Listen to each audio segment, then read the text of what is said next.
오늘은 이 다니엘, 청년 다니엘 시리즈의 마지막 설교가 되겠습니다. 청년 다니엘의 이야기는 다니엘 아이덴티티에서부터 출발했습니다. 위대한 하나님의 사람 다니엘의 삶의 시작, 삶의 출발은 사실은 그의 내면에 자리 잡은 자기 정체성을 향한 거룩한 결단에서부터 시작됐습니다. 나는 어디에 속한 존재인가? 나는 바벨론 대제국에 속하였는가? 보이지 않는 하나님 나라에 속하였는가? 하는 거룩한 결단 속에 그가 자기 마음 안에, 자기 안에 바로 그 뜻을 두기 시작했을 때 다니엘의 위대한 삶의 이야기가 시작됐다 말씀드렸고, 그것이 바로 다니엘 아이덴티티, 다니엘 정체성의 출발이었다 말씀드린 바 있습니다. 두 번째 시간에 다니엘 커뮤니티, 다니엘 공동체에 대해서 말씀드렸습니다. 내가 혼자 아무리 뜻을 세우고 아무리 위대한 일을 결단했다 할지라도 나 자신에게 꼭 필요한 것이 하나 있는데 그것은 공동체라 하였습니다. 공동체 없이 세워지는 위대한 비전은 없습니다. 하나님께서는 공동체를 세워가십니다. 그러기에 우리 기쁨의 교회 공동체도 주님 안에서 의미 있고 가치 있으며 여러분의 삶에 꼭 필요한 공동체인 줄 믿습니다. 바벨론과 같은 세상 속에서 보이지 않는 하나님의 나라를 살아가는 저와 여러분에게 있어서 이 다니엘 공동체, 다니엘 커뮤니티 같은 함께 기도하고 함께 고난받고 함께 믿음의 여정을 함께 갈 수 있는 그러한 공동체가 있다는 것은 매우 중요하고 반드시 필요한 것이 아닐 수 없습니다. 하나님께서는 저와 여러분에게 이러한 다니엘 커뮤니티, 다니엘 공동체를 허락해 주셨습니다. 세 번째 시간은 삶으로 결을 만들다라는 제목으로 다니엘 프라이어리티, 다니엘의 우선순위에 대해서 생각해 보았습니다. 다니엘의 우선순위의 중심에는 하나님이 있었습니다. 그분을 향한 거룩한 예배, 그분 앞에 나가서 기도하는 것, 그분의 말씀을 읽고 그 말씀 안에서 살아가는 다니엘의 삶에 있어서 가장 우선적인 삶의 내용이 존재했다 했습니다. 사람의 죽음은 사람의 삶의 논리적 귀결입니다. 어떻게 사는가가 어떻게 죽는가를 결정합니다. 술 마시기를 좋아하는 사람은 술과 관련된 질병이라던가 술과 관련된 상황 속에서 죽음을 맞이할 수밖에 없게 되는 것입니다. 내가 어떻게 살았는가가 어떤 삶의 결론을 맺게 되는 것이죠. 내가 어떠한 삶의 프라이어리티를 가지고 있는가, 어떠한 삶의 우선순위를 가지고 있는가가 결국 내가 누구인가를 말해준다 말씀드린 바 있습니다. 하나님을 우리의 삶의 최우선순위에 두고 그분께서 원하시는 삶을 향하여서 다른 어떤 것도 양보하지 않고 그러한 부분에 있어서 내 삶이 어떠한 것인지를 삶의 결로 말하는 저와 여러분 되기를 간절히 축원합니다. 이러한 세 가지 요소, 다니엘 아이덴티티, 다니엘 커뮤니티, 다니엘 프라이어리티, 이 세 가지 요소가 사실 궁극적으로 다니엘의 삶을 변화시킨 핵심적인 요소라 말씀드린 바 있습니다. 지난 시간에는 우리 그러한 가운데 다니엘이 만난 세상이 어떠한 세상인가를 한번 생각해 보았습니다. 다니엘이 만난 세상의 권력, 그 왕국, 그 체계들이 존재했습니다. 다시 말해서 하나님께서는 다니엘의 삶의 일상다반사, 우리가 살아가고 있는 삶의 일상을 보여주신 것이 아니라 왕궁 중심에 그를 두시고 변화하는, 엄청난 권력을 가진 변화하는 제국의 이 판도 속에서 그를 살게 하셨습니다. 그것을 통해서 주님께서 보여주신 것은 모든 권력은 하나님께 속했다는 것입니다. 누가 높아지고 낮아지고 부해지고 명예로워지고 권력을 갖고 놓고 하는 모든 과정이 하나님께 속하여 있음을 다니엘로 하여금 보게 한 것입니다. 그러니까 내 열정으로, 내 열심으로, 누군가의 탁월함과 특별함으로 권력과 능력이 부여되는 것이 아니라 하나님께서 그분의 뜻을 이뤄가는 가정 속에서 각 사람에게 필요한 권력과 능력, 부와 명예들을 허용하신다는 것을 다니엘이 보게 된 것입니다. 그러한 가운데 그 모든 것들은 나중에 궁극적으로 어떻게 됩니까? 하나님 앞에서 평가받습니다. 벨사살 왕이 이 연회를 베풀었습니다. 그 연회에 하나님 성전 기물들을 가지고 와서 흥을 돋구고자 하나님 성전 기물로 술을 마시기 시작했습니다. 갑자기 벽에 손가락들이 나타나기 시작했고 그 손가락들은 글을 쓰기 시작했습니다. 벨사살 왕은 그 글을 읽을 수도 없었고 그 글의 내용도 알 수 없었습니다. 그러나 그 글의 내용은 바로 메네 데겔 우바르신이라는 것이었습니다. 무엇입니까?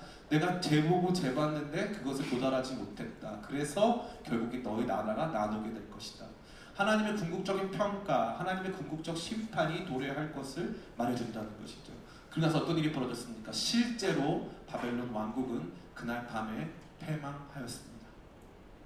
우리가 봤을 때 영원할 것 같았던 권력, 영원할 것 같았던 제국의 위용들은 하루아침에 다 달라지고 그 주인이 바뀌게 된 것입니다. 세상에 영원한 것은 존재하지 않습니다. 하나님의 위대한 통치 아래 그분이 주시는 권력만큼 또 그분의 주신 권력에 따른 책임과 그에 따른 평가 앞에서 하나님께서 세상을 움직이고 가고 계시는 것을 다니엘은 확인하고 보게 된 것입니다. 전 여러분들이 이것을 꼭 경험했으면 좋겠어요. 요즘에 교회 안 다니는 사람들도 다 아는 성경 구절이 있죠. 따라해볼까요? 이 또한 지나가리라. 예, 이 또한 지나가는 것입니다. 이 말씀이 저와 여러분에게 주는 제일 중요한 요소는 뭐냐면 우리가 영원할 거라고 붙잡는 정치, 체제, 제도, 인물 이런 거 다 지나간다는 거죠. 내가 굉장히 이거는 영원할 것 같은 가치를 갖다고 보여지는 것들 하나님이 아닌 영원하신 하나님이 아닌 그분이 만든 피조물들은 반드시 다 지나가고 그 영광은 다 사라져서 모든 것들은 결국 다 바뀌고 모든 것들은 다 모든 것들의 그 영원한 가치를 둘 수 없음을 저와 여러분들이 이 말씀을 통해서 알아야 할 줄 믿습니다. 오늘 말씀은 반대로 그러면 영원한 것에 대한 이야기입니다. 다니엘이 그 바벨론 왕국에 살면서 한편으로는 야 이거 영원하지가 않구나, 바벨론도 망하는구나, 메대도 망하는구나, 결국에는 페르시아가 집권하는구나. 그런데 하나님 환상 통해서 보여주셨는데 페르시아도 망하는구나, 헬라 왕들이 일어나는구나. 이러한 시대의 격변을 바라보면서 영원하지 않다는 것을 발견했는데 그와 더불어 동시에 하나님께서 청년 다니엘에게 주신 위대한 비전은 영원한 것이 있다는 것입니다. 아멘. 저는 여러분들이 그것을 확인했으면 좋겠어요. 그게 바로 여러분들에게 필요한 것입니다. 청년의 시대에 가장 필요한 지혜가 무엇이냐 하면 무엇이 영원하지 않은가, 그리고 반대로 무엇이 영원한가 하는 지혜인 줄 믿습니다. 그래서 영원하지 않은 것을 위해서는 우리의 삶을 드릴 필요가 없다는 것이죠. 영원한 것을 위해서 우리의 삶을 헌신하고 우리에게 주어진 모든 자원들을 사용하고 우리의 재능을 다하여서 그 영원한 것에 가치 있는 일들을 꿈꾸며 노력하며 추구하고 나가야 된다는 것입니다. 여러분들이 지금 꿈꾸고 추구하고 헌신하고 소비하고 있는 것들의 방향은 어디입니까? 영원한 것입니까? 그렇지 않습니까? 오늘 본문의 말씀이 저와 여러분에게 영원하고 변하지 않고 우리의 삶의 모든 것을 다 받기에 부족함 없는 영원한 하나님의 나라에 대해서 저와 여러분에게 설명해주고 있습니다. 첫 번째로 보게 되는 것은 영원한 하나님 나라의 비전입니다.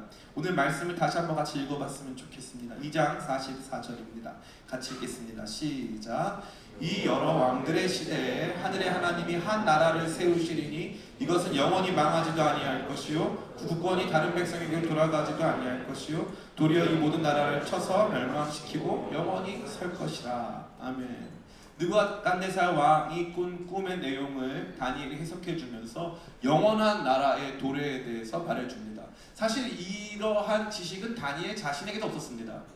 다시 말해 다니엘이 성경을 읽으면서 깨달은 바도 아니고 다니엘이 다른 책들을 읽으면서 알게 된 바도 결코 아닙니다. 이것은 하나님의 계시에 의해서 그가 깨닫게 되고 알게 된 내용이었습니다. 자기 자신은 이제 보이지 않는 하나님의 나라에 속하여 있습니다. 그 전에 그가 살던 세계는 보이는 하나님의 나라였습니다. 성전이 있고 성전 기물들이 있고 거기서 날마다 진행되어지는 성전 제사 제도가 존재했습니다. 하나님의 말씀을 증거하고 가르치는 수많은 선지자들이 존재했습니다. 그 나라는 하나님의 율법에 의해 통치되고 있는 나라였습니다. 그런데 지금 그 나라는 패망하여 없습니다. 하나님의 나라가 없어진 것만 같습니다. 하나님의 나라는 보이지 않습니다. 마치 이 바벨론 제국이 온통 이 세계를 다 지배하는 것만 같고 바벨론 제국의 가치, 바벨론 제국의 문화, 그 땅의 지식, 그 땅의 문명이 모든 것의 기준이 되어버린 것만 같은 시대였습니다. 그때 바벨론의 느부갓네살 왕이 꿈을 꾸고 그 꿈에 대한 해석을 요청하자 다니엘이 기도했고 하나님께서는 참 독특하게도 그 느부갓네살 왕의 꿈의 내용이 영원히 쇠하지 않는 한 나라에 대한 것임을 보여주셨다는 것입니다. 이것이 다니엘이 확인한 것입니다. 이것은 다니엘 이야기의 초창기에 등장하는 내용입니다. 그런데 하나님께서는 계속적으로 그 이야기들을 해주십니다. 삶의 어느 시점이 되면 또 그 이야기를 해주시고 또 그 이야기를 해주신다는 거죠. 다니엘서 4장 3절입니다. 우리 같이 한번 읽어보겠습니다. 시작.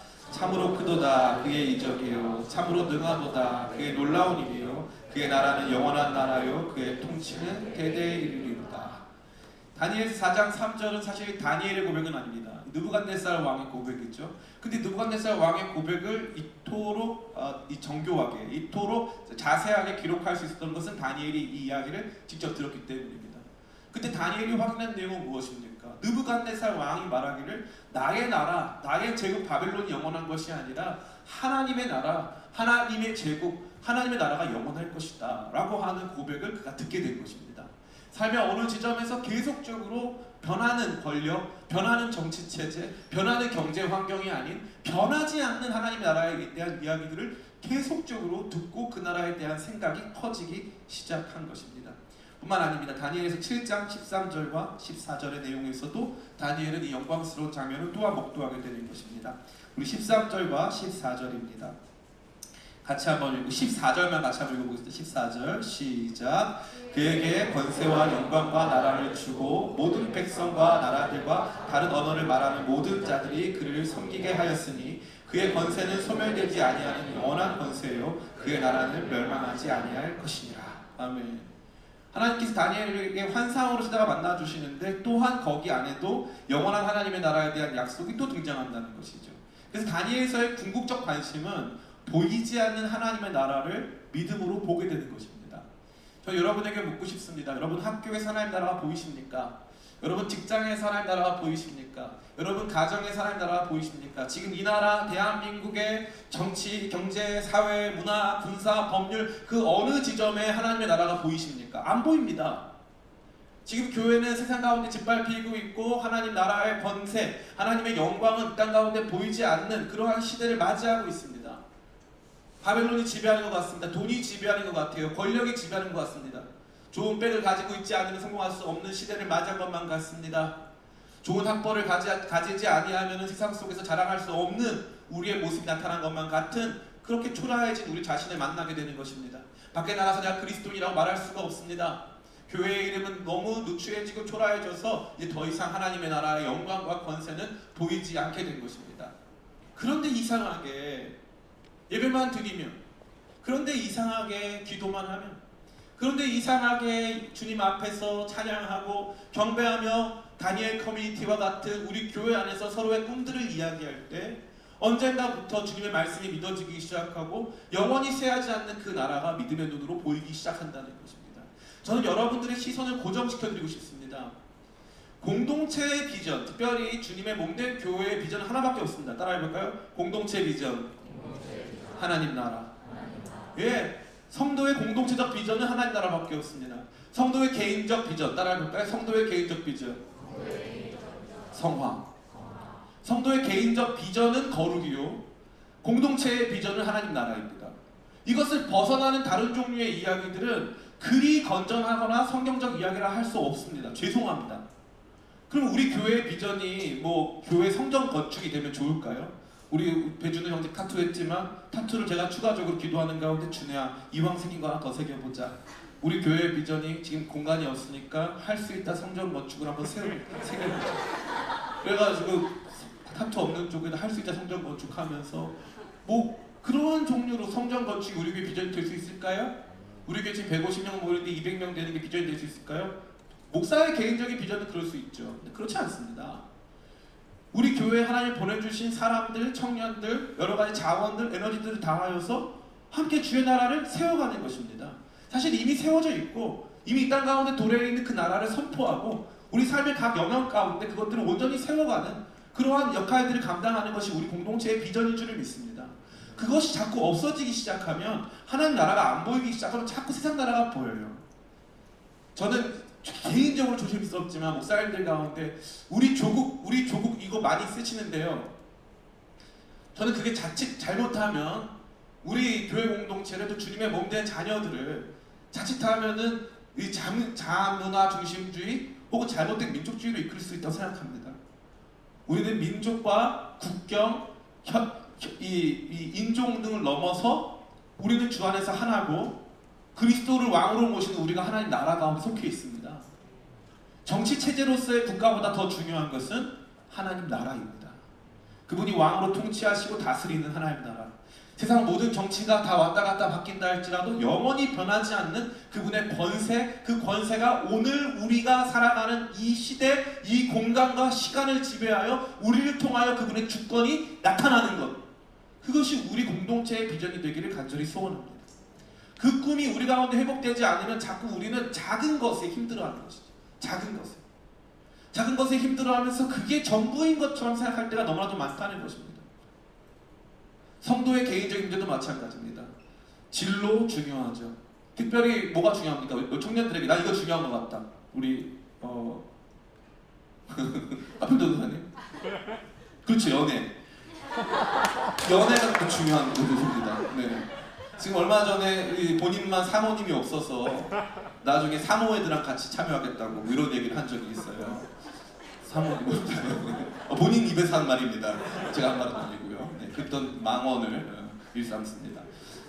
이 연애 문제 너무 중요하죠. 그러면 하나님이 여러분 기도하면 그 배우자 주실까요? 안 주실까요? 안 주신다는 믿음을 결혼한 지 얼마 됐죠? 1년밖에 안 됐지만 저런 모습이라는 점. 우리 박은하 사모님 주님의 신실한 위로가. 자, 무슨 말씀 드리는 거예요? 청년들이 자꾸 사소한 거에 움직이는 거예요. 조심스러운 표현인데요. 우리는 우리가 꿈꾼 대로 되지 않을 수 있어요. 여러분이 생각한 것보다 빨리 돌아가실 수 있어요. 옆 사람 같이 바라보면서 언제 갈지 모르는 거야. 네, 언제 갈지 모르는 거예요. 언제 갈지 모르는 거예요. 또 어떻게 갈지 모르는 거예요. 언제 갈지 모르고 어떻게 갈지 모르는 거예요. 내가 얼마큼 높아질지 낮아질지 어느 곳으로 가야 할지 어떤 배우자를 만날지 어떤 자녀를 낳을지 아무도 모릅니다. 그건 우리에게 속한 문제가 아니에요. 날마다 우리는 더 좋은 것들을 누리고자 노력하며 그것에 많은 관심을 기울입니다. 주님, 저 이거 없는 삶은 도저히 못 살겠어요 라고 말해봐도 소용없어요. 우리 주님께서는 그분의 계획과 섭리와 뜻 가운데 저와 여러분을 다루어 가시며 저와 여러분에게 그분이 필요한 것들을 공급해 주십니다. 그분께 우리의 삶의 주권이 있어요. 그래서 결국 주께서 행하시는 일들은 뭐죠? 여러분들을 위대하게 하고 높은 자리에 올라가게 해가지고 주님이 주님의 뜻을 이루시나요? 아니요. 주님은 알아서 하실 거고요. 여러분을 거룩하게 만들어 가실 거예요. 여러분을 세상과 구별된 존재로 만들어 가시는 것. 그게 그분의 비전이에요. 그러니까 너무 높아져도 좋아할 것 없어요. 너무 낮아져도 슬퍼할 것 없어요. 혼자 있어도 외로워할 것 없어요. 주께서 함께 하세요. 끝까지 여러분과 함께하면서 여러분을 거룩한 주님의 자녀로 세워가시는 것이 주님의 비전인데, 그건 주님의 비전이고 난 내 비전 따로 있다고 한다면, 나 이거 없으면 못 산다고 한다면 그건 주께서 기뻐하시는 모습이 결코 아니겠죠. 요즘 제가 제일 많이 묵상하는 사람은 모세예요. 모세는 굉장히 탁월한 사람이었어요. 40살의 모세는 세상의 모든 것들을 할 수 있는 사람이었죠. 위대한 제국 이집트의 왕궁에서 그는 컸습니다. 이집트 말에도 익숙했을 것이고 그는 심지어 육체적인 힘도 굉장히 강했어요. 40살 모세는 이스라엘 민족에 대한 엄청난 열정과 사랑을 갖고 있었어요. 자기 민족이 아파할 때 거기에 동참해가지고 자기 민족을 괴롭히는 애국 사람을 손으로 때려서 죽일 정도였기 때문에, 백범 선생님도 백범일지에 보면은 일본인 순사를 손으로 때려서 죽인 적이 있거든요. 민족에 대한 엄청난 사랑으로 말미암아 그 민족을 억압하는 존재에 대해서 강하게 저항할 수 있었던 사람이 바로 모세였어요. 근데 하나님은 40살의 모세를 쓰지 않으셨어요. 다 할 수 있었는데, 그러한 위치였고 그러한 능력이 있는데 하나님 안 쓰시더라고요. 나중에 모세가 지팡이를 잡고 가거든요. 근데 딱 똑같이 하나님이 모세를 지팡이 같이 만드시더라고요. 지팡이는 엄청난 공격 무기가 될 수 없고, 지팡이는 완전히 내가 의존할 수 있는 완전한 의지가 될 수도 없어요. 지팡이는 그냥 지팡이에요. 많은 학자들이 거기다 다양한 해석을 붙이는데 아니에요. 그냥 지팡이에요. 지팡이. 아무것도 못하는 지팡이로 만드세요. 왜요? 하나님의 영광을 보여주시려고. 그러니까 우리가 높아졌다고 하나님의 영광을 보여주는 게 아니에요. 그 고지로를 버려야 돼요. 그 버리세요. 버리세요. 이제 버리세요. 높아져서 영광하는 거 아니에요. 시상식 올라간 사람만 주님께 영광 올려드릴 수 있는 거 아니에요. 금메달 딴 사람만 할 수 있는 거 아니에요. 그런 거 아니에요. 우리의 삶을 다하여 세상과 구별된 존재로 우리를 세워가시고 우리 다루어가시는 주님 앞에 살아드리는 거. 그래서 그런 우리가 모이면 뭐 하는 거예요? 세상 가운데 짓밟히고 천해 보이지만 오늘도 우리는 하나님 나라를 꿈꾸고 그 나라를 이 땅 가운데 보여주고 선포하고 그 나라의 영광을 이 땅 가운데 과시하며 살아가는 존재예요. 그 영원한 나라에 대한 비전을 하나님 여러분이 주시기를 간절히 소원합니다. 영원한 나라, 이게 영원한 거구나. 특정 정치 집단 영원한 거 아니구나. 특정 문화, 특정한 유행 절대 영원할 수 없습니다. 특정한 사상 체계 영원할 수 없습니다. 다 깨지고 다 바뀌고 다 없어집니다. 그러나 영원하지 않는 하나님 나라의 비전이 자꾸 내 삶에 주어지면서 나는 그 나라의 비전을 꿈꾸며 살아가는 존재가 되어가는 것, 그것이 하나님께서 청년 다니엘을 세워가시는 위대한 하나님의 작전, 하나님의 계획인 것을 꼭 아시길 간절히 바랍니다. 아멘이 작지만 상관없어요. 저도 그냥 열심히 하는 거예요. 그러한 가운데 그러면 그 나라는 어떤 방식으로 임하는가 하는 측면이 굉장히 중요하지 않겠습니까? 근데 하나님께서는요, 그 나라와 관련된 독특한 계시들을 다니엘에게 주세요.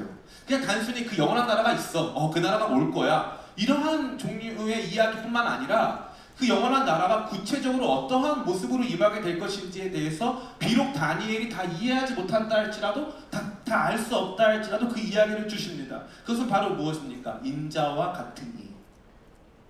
인자와 같으니. 다니엘이 그 이야기를 계속적으로 하고 계세요. 특별히 2장 45절 우리 한번 같이 한번 읽어보겠습니다. 손대지 아니한 돌이 산에서 나왔다 라는 표현이 굉장히 중요합니다. 돌의 히브리어는 에벤이에요. 근데 아들의 히브리어는 벤입니다.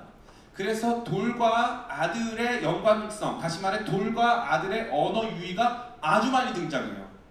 그래서 예수님은 무슨 돌입니까? 예수님은 모퉁이 돌이세요. 건축자들이 버린 돌이세요. 그죠? 아주 유명한 이 히브리 예루살렘 히브리 대학 출신의 박사님이 계세요.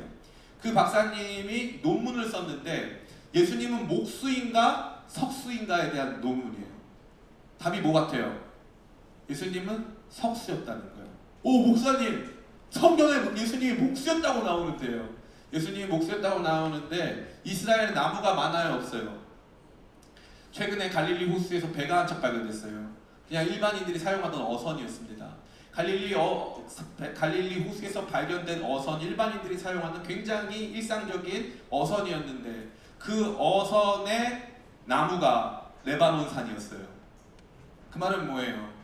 이스라엘에서 사용되고 있는 대부분의 나무, 가구거나 필요한 건축자재거나 이런 대부분의 나무 다 수입산이었다는 거예요. 그래서 예수님이 만약에 목수였다면 예수님 엄청나게 부자였다는 거죠. 뿐만 아니라 그와 관련된 다른 증거들이 너무나도 많습니다. 예수님은 돌과 관련된 분이셨어요. 다시 말해 예수님은 에벤과 관련된 벤, 예수님은 바로 돌이셨죠. 그 돌은 어떤 돌입니까? 여기 보니까 사람이 손대지 아니한 돌이었어요. 사람이 손대지 않아서 손으로 띈 돌, 손으로 뜨인 돌, 그게 바로 예수 그리스도를 상징하는 것이죠. 다시 말해 인위적으로 탄생하지 않은, 예수님은 여인의 후손이에요, 남자의 후손이에요? 예수님에게 따라 붙는 관용적 표현 있잖아요. 무슨 후손? 여인의 후손이죠. 그 말은 뭐예요? 예수님은 여성의 몸에서 태어났지만 남성에 의해 태어나지 않으셨다는 뜻이잖아요. 이건 인간적인 출생을 말하는 게 아니에요. 이것은 하나님께서 개입하신 신적 출생을 말하는 것이죠. 이것이 바로 예수님의 정체성이에요. 이 정체성은 처음에 뭐하죠? 뭘로 보였어요? 돌로 보였어요. 그 돌이 나한테, 그 돌과 예수 그리스도라고 하는 인격성을 서로 연관짓는 것은 쉬운 것이 아니었어요. 근데 조금씩 다니엘이 신앙이 깊어지고, 물론 그 전에 깊어지겠지만 그 신앙적 지식이 깊어지고 하나님에 대한 이해가 커지면 커질수록 하나님께서는 조금씩 구체적으로 다니엘에게 그 나라의 주권자가 누구인가를 계속적으로 보여주고 계셨습니다. 우리 3장 25절 말씀 같이 한번 읽었으면 좋겠어요. 3장 25절 같이 보겠습니다. 시작. 왕이 또 말하여 이르되 내가 보니 결박되지 아니한 네 사람이 불가운데로 다니는데 상하지도 아니하였고 그 넷째의 모양은 신들의 아들과 같도다 하고, 그 넷째의 모양은 신들의 아들과 같도다. 이게 누구지? 3장에서 바로 우리가 알 수 없는, 이 다니엘의 세 친구의 고난에 동참하고 있는 우리가 알 수 없는 한 존재가 인간적인 모습으로 또 등장하는 것이죠. 뿐만 아니라 우리가 읽었던 말씀입니다. 7장 13절 말씀 같이 한번 읽어보겠습니다. 7장 13절 같이 읽겠습니다. 시작. 내가 또 밤 환상 중에 보니 인자 같은 이가 하늘 구름을 타고 와서 옛적부터 항상 계신 이에게 나아가 그 앞으로 인도되매. 인자 같으니 사람과 같은 형상을 가지신 한 분이 그분이 지속적으로 다니엘서에서 보여지고 그 다니엘이 그것을 바라보면서 의문을 갖고 그분이 누구실까에 대해서 생각하게끔 하나님께서 말씀하신다는 거죠. 우리는 이분이 누구인지 알 수 있습니다. 이분은 바로 예수 그리스도이십니다. 구약 성경에서 예언한 다니엘이 예언한 바로 그분, 손으로 떼지 않은 돌이신 그분, 인자 같으신 모습을 하신 바로 그분이 하나님 나라의 주권을 갖고 이 땅 가운데 오실 것을 강하게 말씀하신다는 거죠. 그래서 7장 14절은 명시적으로 그 말을 해주고 있습니다. 7장 14절 같이 한번 읽어보겠습니다. 시작. 그에게 권세와 영광과 나라를 주고 모든 백성과 나라들과 다른 언어를 말하는 모든 자들이 그를 섬기게 하였으니 그의 권세는 소멸되지 아니하는 권원한 권세요 그의 나라는 멸망하지 아니할 것이니라. 아멘. 하나님의 나라의 주인, 그의 나라라고 했으니까 바로 그가 누구냐? 인자 같으신이라는 거죠. 인자 같으신 이가 하나님 나라의 주인이라는 겁니다.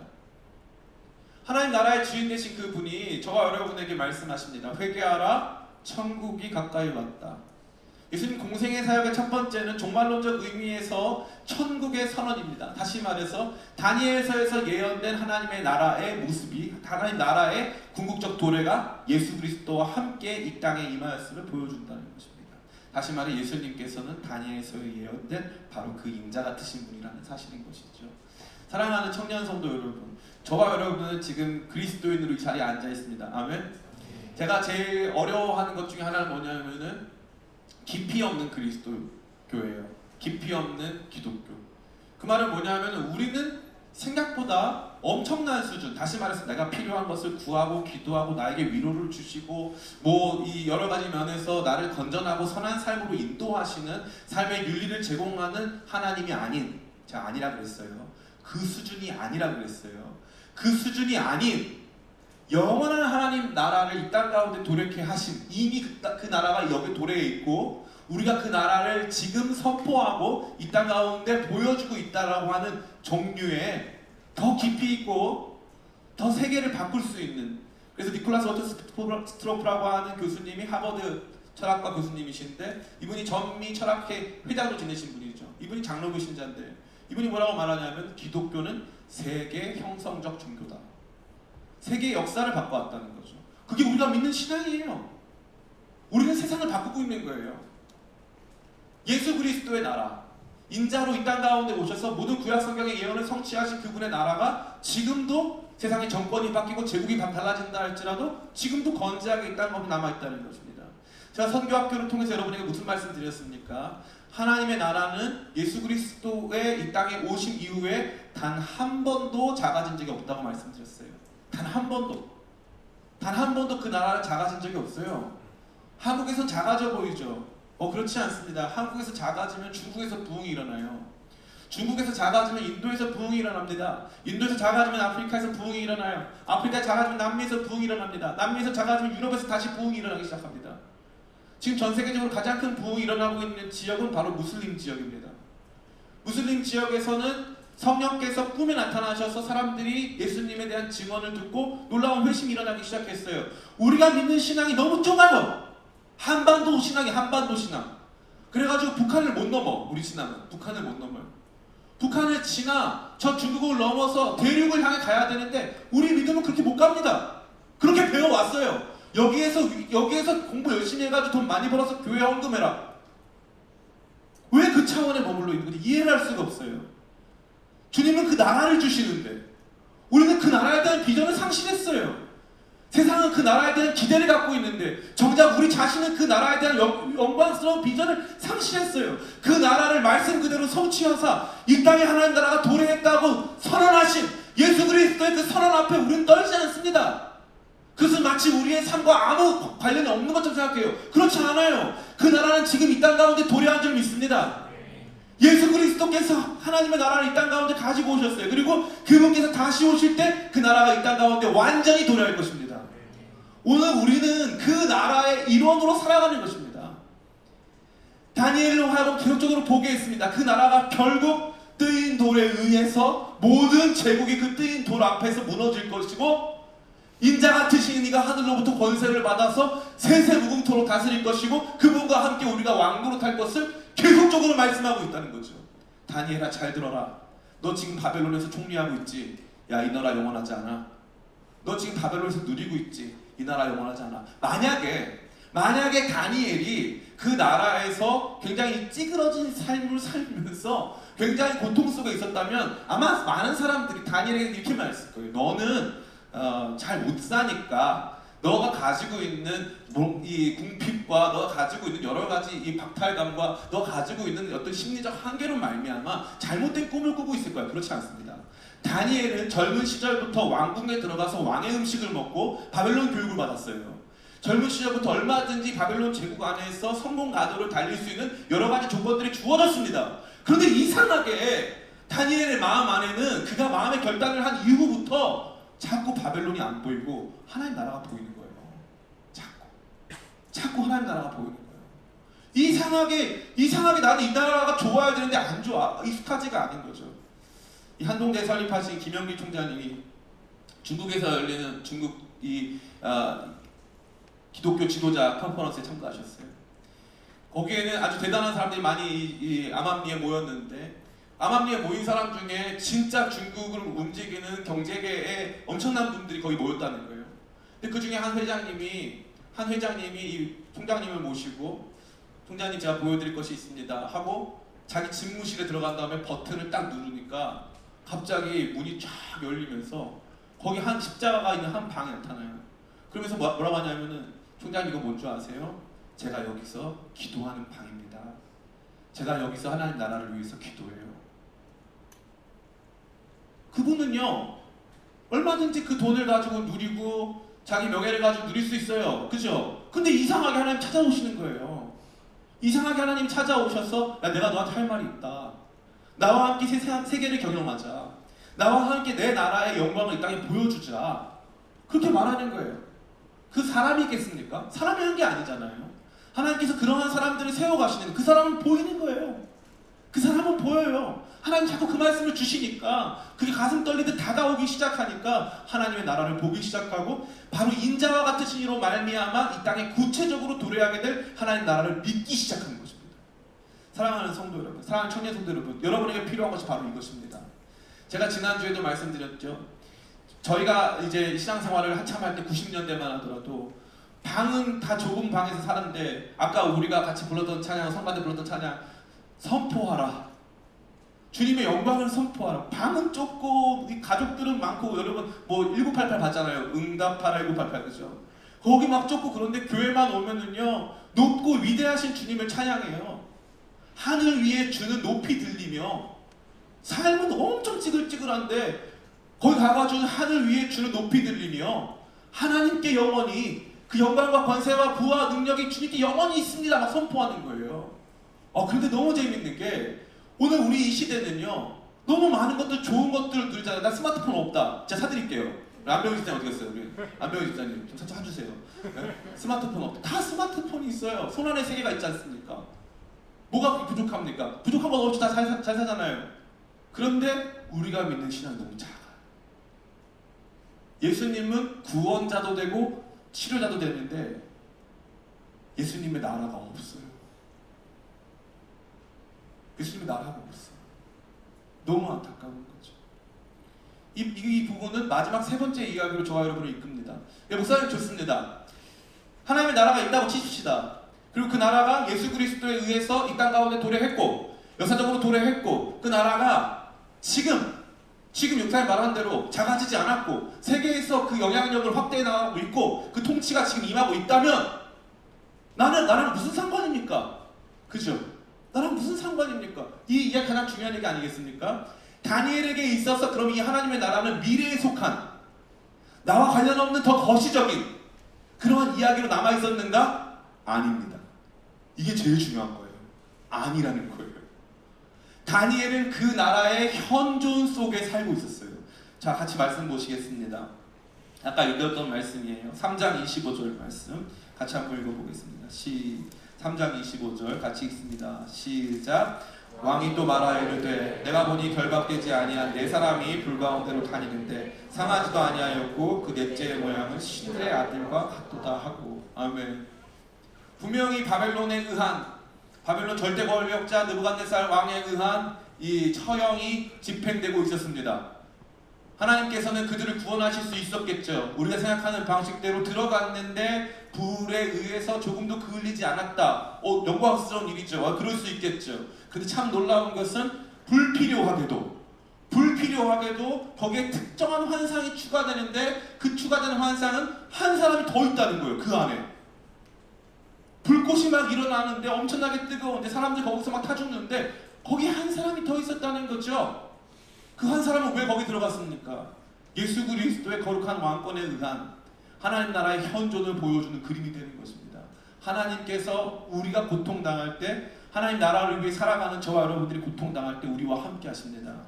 하나님 나라의 현존이 바로 거기에 있는 것입니다. 주의 돌보심과 보호하심, 주의 인도하심, 주의 강권적인 능력이 하나님 나라를 살아가는 사람들 가운데 부여된다는 것입니다.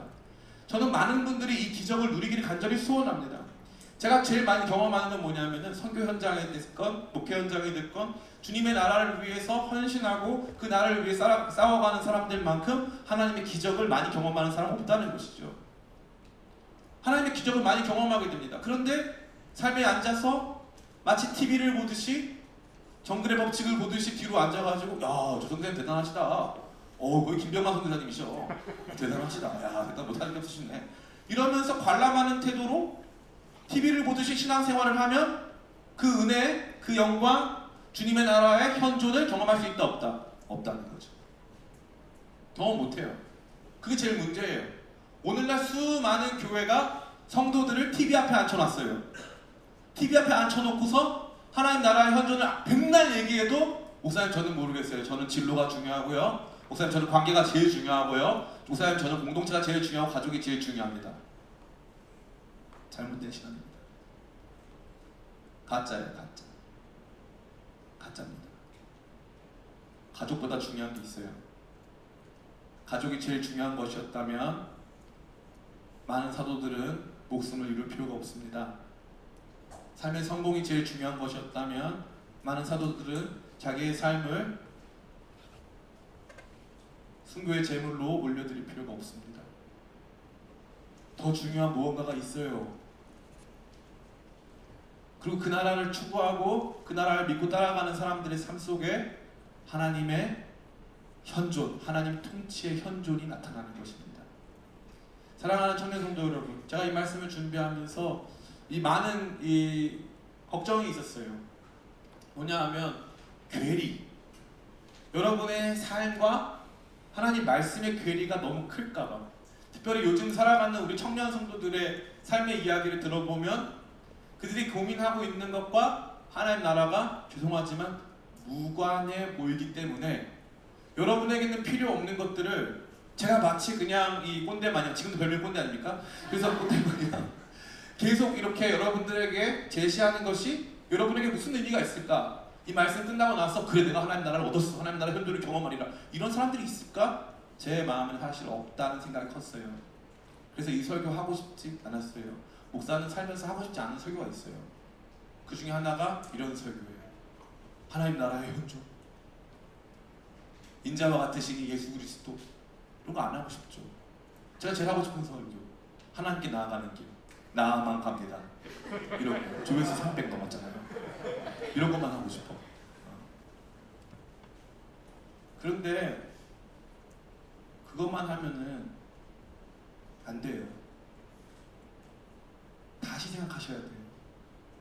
바벨론의 한 복판에서 돈이 여러분을 지배하는 것 같은 세상 속에 바벨론이 여러분에게 요구하는 여러분 취향을 극대화시키고 바벨론 문화와 문명을 마음껏 누리라고 외치는 세상 속에 이상하게 하나님 나라가 보이고 이상하게 그 나라의 현존이 눈앞에 있는 것만 같고 하나님의 말씀이 그렇게 믿어지고 인자와 같으신 이가 이 땅 가운데 오셔서 회개하라 천국 가까웠다 하시며 하나님 나라를 증거하고 선포할 때 그 나라가 지금도 현존하는 것으로 말미암아 심장이 뛰기 시작하고 그러한 가운데 그 나라의 현존을, 그 나라를 위해서 우리 자신을 드리기 시작할 때 그 나라의 현존을 주의 공급하심과 돌보심과 구원하심과 고난 가운데 함께하심을 통하여 발견하기 시작한 바로 그 사람 다니엘, 그 사람 청년 아무개, 이 자리에 있는 여러분 한 사람 한 사람, 그게 되어지기 시작할 때 우리의 신앙은 완전히 새로운 판도로 가게 되는 것입니다. 우리 기쁨의 교회는 선교를 많이 해요. 제가 처음에 이 선교 사역을 많이 하고 또 여러 팀들을 이렇게 만들면서 진행하는 과정 속에 어려운 점도 많았어요. 우리 교회가 아직 선교를 그렇게 할 때는 아닌 것 같다라고 하는 설문조사 결과도 있었어요. 그러면서도 불구하고 제가 선교를 고집하게 된 중요한 이유가 무엇이냐면, 선교하는 교회는 하나님 나라의 현재적 통치, 하나님의 현존을 느껴요. 예를 들면은 누군가 비행기 값이 없어서 선교를 못 간다? 제가 봤는데 저 개인적인 선교 역사상 그런 경우는 없습니다. 없어요. 여러분 자신은 실패할 수 있는데 하나님은 실패하지 않으세요. 하나님은 실패 없어요. 내 삶은 어느 지점에서 하나님께서 맡기신 배역이 끝났을 때 끝날 수 있는데, 내 삶이 남겨놓은 거룩한 유산은 끝나지 않고 하나님의 때에 하나님의 방식으로 성취됩니다. 나보다 더 크고 위대한 이야기가 있습니다. 하나님께서 그 이야기를 청년 다니엘에게 주셨어요. 다니엘에게 총리 직분이 그게 중요하던가요? 하나님 저 좀 불쌍히 여겨주세요. 이 직분 지키고 이 직분 안에서 하나님 뜻 행하려면 최소한 이런 것들이 필요합니다. 그런 것도 없어요. 왕의 도장이 찍혔는데도 가가지고 기도합니다. 직분 중요했으면 했겠어요? 아니요. 안 합니다. 직분 내가 원해서 받은 것도 아니고 그거 없어도 삽니다. 따라해볼까요? 없어도 산다. 그 정신을 가지세요. 없어도 살아요. 난 하나님 통치 속에 있잖아요. 그거 믿는 사람에게, 하나님의 통치를 믿는 사람에게 하나님 나라의 현존이 도래합니다. 실제로 먹고 사는 문제로. 제가 이 간증 너무 하고 싶은 거 많아요. 먹고 사는 문제로 들어와요. 아멘. 하나님 나라의 통치가 먹고 사는 문제로 들어옵니다. 하나님 나라의 통치가 여러 선택의 중심으로 들어오세요. 하나님 나라의 개입과 하나님 나라의 여러 가지 공급과 인도하심이 삶의 지경 안으로 침투해서 들어오기 시작합니다. 아무리 생각해도 이 나라의 시스템, 우리가 살아가고 있는 현실 세계의 시스템으로 설명되지 않는 하나님 나라의 위대한 돌보심과 인도하심과 통치와 위로하심과 건진심이 그 나라의 현존을 믿는 우리의 삶에 지금 도래한다는 것입니다. 그러기에 그 나라를 믿는 사람들은 계속하는 거예요. 두려움 없이 계속하는 줄 믿습니다. 오늘 청년 다니엘 시리즈 마지막으로 여러분에게 이 말씀을 꼭 드리면서 마치기 원합니다. 하나님 나라를 보게 되고 그 나라 속에서 함께 하나님 나라의 현존을 경험하는 저와 여러분, 예수 그리스도로 말미암아 완성된 그 나라가 마침내 도래할 것을 믿음으로 바라보며 살아가는 저와 여러분의 삶에 하나님 나라의 현재적 능력이 온전히 임하시기를 예수님의 이름으로 축원합니다. Everybody give it